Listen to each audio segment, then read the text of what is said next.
2002 সালে cart angle রিংয়ে এসে বলে, আমি নতুন সুপারস্টারদেরকে চান্স দিব, যে কোনো নতুন রেসলার এসে আমাকে চ্যালেঞ্জ করতে পারে এবং কি আমার সাথে ফাইট করতে পারে। স্টোরি লাইন অনুযায়ী সেখানে আসার কথা ছিল আন্ডারটেকারের, কিন্তু সেখানে আন্ডারটেকার না এসে সেখানে আসে নতুন একজন সুপারস্টার যার নাম জন সিনা। সেখানে আমরা জন সিনার এন্ট্রেন্স দেখতে পাই, সেই এন্ট্রেন্সটা কোনো স্পেশাল ছিল না। জন সিনা রিংয়ে আসার পরে কার্ট অ্যাঙ্গেল তাকে বলে, তুমি কে? এর উত্তরে জন সিনা বলে, আমি জন সিনা। কার্ট অ্যাঙ্গেল আবারও বলে, তুমি এখানে কি করতে এসেছো? এটা শুনে জন সিনা বলে, রুথলেস অ্যাগ্রেশন।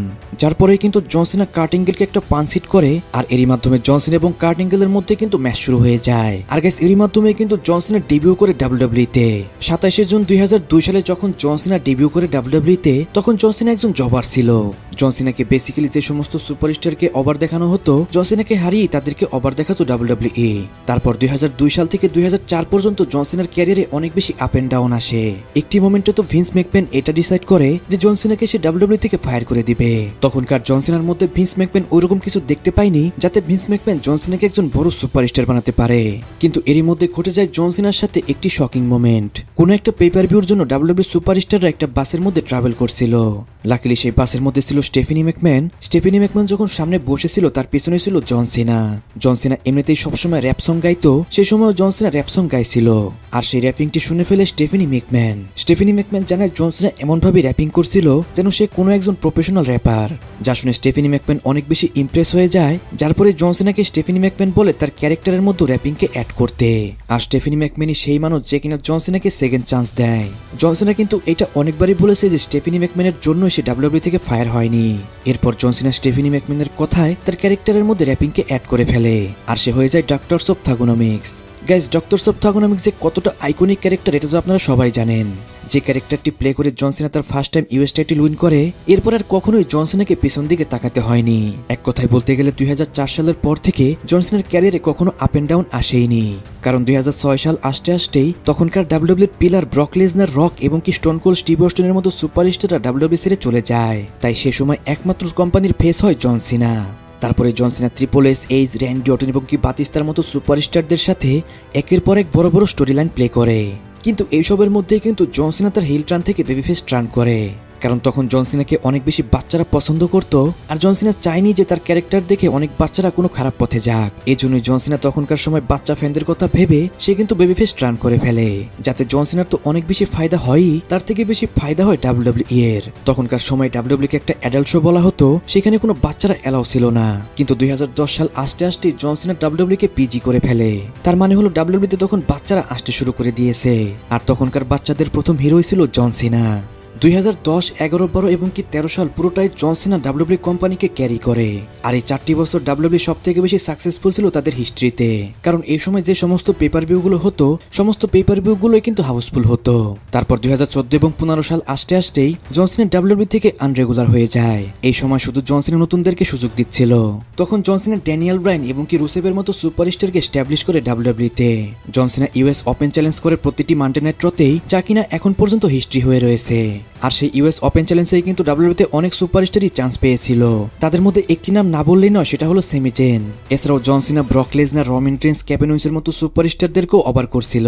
তারপরে কিন্তু জন সিনা আস্তে আস্তে ডাব্লিউডাব্লিউ থেকে গায়েব হয়ে যায়। তারপর থেকে জন সিনা বছরে 2-1 বার আসতো, আর সে পার্ট টাইম সুপারস্টারদের মতোই কিন্তু কাজ করত। আর ভিন্স ম্যাকম্যান থাকা অবস্থায় কিন্তু জন সিনা 16 টাইম ওয়ার্ল্ড চ্যাম্পিয়ন উইন করে, যা কিনা তখনকার সময় একমাত্র রিক ফ্লেয়ারের রেকর্ড ছিল। গাইস, এটাতে বোঝা যায় যে ভিন্স ম্যাকম্যান কতটা ভরসা করতো জন সিনাকে। এমনটা রিউমার ছিল জন সিনা একমাত্র পার্সন যার কথাই কিন্তু ভিন্স ম্যাকম্যান স্টোরি লাইনের মধ্যে অদলবদল করত। তাছাড়া ভিন্স ম্যাকম্যান সচরাচর কোনো সুপারস্টারের কথাই শুনতো না।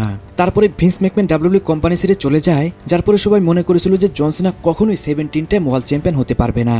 কিন্তু 2024 সালে জন সিনা তার রিটায়ারমেন্ট অ্যানাউন্স করে। সে বলে সে 2025 সালের পুরোটাই ডাব্লিউডাব্লিউ কে দিবে। 2025 সাল তো শুরু হয়ে যায়। প্রথমে রয়্যাল রাম্বলে এলিমিনেট হয় জে উসোর কাছে। সবাই তারপরে বুঝতে পারে যে হতে পারে জন সিনা কখনোই 17 টাইম ওয়ার্ল্ড চ্যাম্পিয়ন হতে পারবে না। কিন্তু জন সিনা সেখানেও হার মানে না। এলিমিনেশন চেম্বারে জন সিনা হিল টার্ন করে এবং রেসলমেনিয়াতে যে জন সিনা 17 টাইম ওয়ার্ল্ড চ্যাম্পিয়ন উইন করে। আর এলিমিনেশন চেম্বারে যখন জন সিনা হিল টার্ন করে, অডিয়েন্সরা সেখানে কান্না পর্যন্ত করে দিয়েছিল। কারণ তখন কেউ মানতেই পারছিল না যে জন সিনার মতো সুপারস্টারও হিল টার্ন করতে পারে। যাই হোক, জন সিনা হিল হয়ে বেশ কিছু টাইটেল ডিফেন্স করে, কিন্তু কিছুদিন যেতেই সে আবারও বেবিফেস টার্ন করে ফেলে। সে কোডি রোজের কাছে টাইটেল হেরে যায়। তারপরে সে এজে স্টাইলের সাথে আইকনিক একটা ম্যাচ দেয়। সেই ম্যাচের মধ্যে সে একের পর এক সমস্ত সুপারস্টারকে ট্রিবিউট দেয়, যাদের জন সিনার ক্যারিয়ারে অনেক বেশি গুরুত্ব ছিল। রিসেন্টলি জন সিনা ডমিনিক মিস্টেরিওকে হারিয়ে আইসি চ্যাম্পিয়ন হয়, আর তারই মাধ্যমে জন সিনা হয় গ্র্যান্ড স্ল্যাম চ্যাম্পিয়ন। গাইস, আমি যখন ভিডিওটি রেকর্ড করছি তখন জন সিনার হাতে আর মাত্র 3টি ডেট রয়েছে ডাব্লিউডাব্লিউতে। তার মধ্যে একটি হবে মানডে নাইট রতে, আরেকটি হবে সার্ভাইভার সিরিজে, আর 13 ডিসেম্বর হবে জন সিনার রিটায়ারমেন্ট। 13 ডিসেম্বর সেই দিন হবে যেদিন কিনা জন সিনা একদমই রেসলিং থেকে বিদায় নিয়ে চলে যাবে। তারপর কখনোই আর জন সিনা রেসলিং করতে আসবে না রিং এর মধ্যে। জন সিনাকে দেখা যাবে শুধু স্যুট বুট পরে ডাব্লিউডাব্লিউতে কোনো সারপ্রাইজেস এন্ট্রেন্স করার জন্য। আমার মতো মনে হয় অনেকেই আছেন যারা জন সিনার জন্য ডাব্লিউডাব্লিউ দেখতেন। আমি পার্সোনালি যদি আমার কথা বলি, আমি ডাব্লিউডাব্লিউ কিন্তু শুরুই করেছিলাম শুধু জন সিনার জন্য। আমি অন্য কোনো সুপারস্টারদেরকে প্রথমে চিনতামই না। যখন বিটিভিতে ডাব্লিউডাব্লিউ দেখাতো তখন আমি শুধু একজন সুপারস্টারের নামই জানতাম, সেটা হলো জন সিনা। আমাদের যে সমস্ত ফ্রেন্ড সার্কেল ছিল তাদের সাথে আমি যখন ডাব্লিউডাব্লিউ নিয়ে কথা বলতাম, আমার কথা শুধু একটাই ছিল, সেটা হলো তালা ঝুলানো একজন সুপারস্টারের কথা।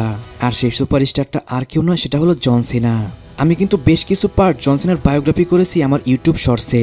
সেই শর্টসগুলোতে মোটামুটি ভালোই ভিউয়ার ছিল। তারপর আমি চিন্তা করলাম জন সিনার যেহেতু ক্যারেক্টার বায়োগ্রাফি আমি করবই, তাহলে কেন এত ছোট বায়োগ্রাফি আমি করব, আর কেনই বা আমি স্ক্রিপ্ট দেখে দেখে এই বায়োগ্রাফিটি রেকর্ড করব। আমার ইচ্ছা ছিল জন সিনাকে নিয়ে যে আমি লাস্ট ভিডিওটি বানাবো, সেই ভিডিওর মধ্যে কোনো স্ক্রিপ্টে আমি রাখবো না। সেই ভিডিওতে যে সমস্ত কথা থাকবে সেটা আমার মনের কথা থাকবে। গ্যাস, এই ভিডিওর জন্য কিন্তু আমি কোনো স্ক্রিপ্ট লিখিনি।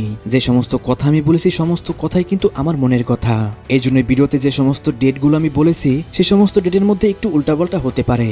আমি জানি আমার সাবস্ক্রাইবারদের মধ্যে বেশিরভাগই রমেন রেঞ্জের ফ্যান। তারপর আমি বলতে চাই, আপনারা যদি রমেন রেঞ্জের ফ্যান হয়ে থাকেন তাহলে আপনাদের জন সিনাকেও সাপোর্ট করা উচিত। কারণ জন সিনা এই পর্যন্ত সমস্ত সুপারস্টারদেরকে হারালেও জন সিনা কিন্তু কখনোই রমেন রেঞ্জকে হারাতে পারেনি। এখন জন সিনা যে রমেন রেঞ্জকে হারাতে পারেনি এটা নয়, জন সিনা চাইলেই রমেন রেঞ্জকে বারবারই হারাতে পারত। কিন্তু জন সিনা সবসময় জানতো রমেন রেঞ্জ অনেক বড় একজন সুপারস্টার হবে। এই জন্যই জন সিনা সবসময় ওভার দেখিয়েছে রমেন রেঞ্জকে। এমনকি যখন রমেন রেঞ্জের ট্রাইবল চিফ ক্যারেক্টার চলছিল তখন জন সিনা বলে রমেন রেঞ্জের কোনো তুলনাই হতে পারে না। যদি রমেন রেঞ্জের তুলনা হয় তাহলে শুধু একমাত্র রমেন রেঞ্জের সাথে রমেন রেঞ্জের তুলনা করতে হবে। গাইস, এর মাধ্যমে বোঝা যায় যে জন সিনা রমেন রেঞ্জকে অনেক বেশি রেসপেক্ট করে। আর জন সিনা জানতো যদি জন সিনার পরে কোনো ডাব্লিউডাব্লিউ ফেস হতে পারে সেটা আর কেউ না, সেটা হবে রমেন রেঞ্জই। যাই হোক, ভিডিও আর বড় করবো না। যারা যারা এই পর্যন্ত দেখেছেন তাদেরকে বলবো অবশ্যই ভিডিওতে কিন্তু লাইক করতে ভুলবেন না, কারণ এই সমস্ত ভিডিও বানাতে অনেক এফোর্ট এবং কি অনেক টাইম চলে যায়। আর কে কে জন সিনার ফ্যান আছেন আমার সাবস্ক্রাইবারদের মধ্যে অবশ্যই কিন্তু কমেন্টে জানাবেন। সো গাইস, আজকের ভিডিও এই পর্যন্ত। রেসলিং সম্পর্কে সমস্ত নিউজ এবং আপডেট জানার জন্য চ্যানেলটিকে সাবস্ক্রাইব করবেন।